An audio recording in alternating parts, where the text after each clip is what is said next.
The rain set early in tonight. The sullen wind was soon awake. It tore the elm tops down for spite, and did its worst to vex the lake. I listened with heart fit to break, when glided in Porphyria, straight. She shut the cold out and the storm, and kneeled and made the cheerless grate blaze up, and all the cottage warm.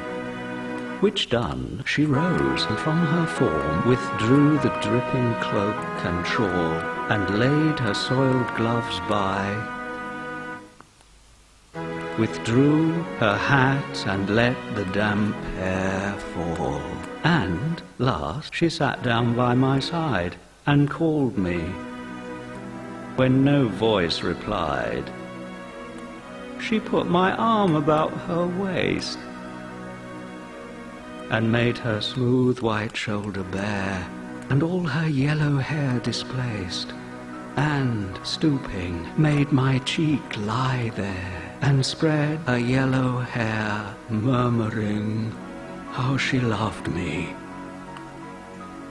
She, too weak for all her heart's endeavor to set its struggling passion free, from pride and vainer ties dissever, and give herself to me forever. But passion sometimes would prevail, nor could tonight's gay feast restrain a sudden thought of one so pale, for love of her, and all in vain. So she was come through wind and rain. Be sure I looked up at her eyes, happy and proud. At last I knew Porphyria worshipped me. Surprise made my heart swell, and still it grew, while I debated what to do. That moment she was mine, fair, perfectly pure and good. I found a thing to do, and all her hair in one long yellow string I wound 3 times her little throat around, and strangled her. No pain felt she. I am quite sure she felt no pain. As a shut bud that holds a bee, I warily oped her lids. Again laughed the blue eyes without a stain, and I untightened next the tress about her neck. Her cheek once more blushed bright beneath my burning kiss. Only this time my shoulder bore her head, which droops upon it still.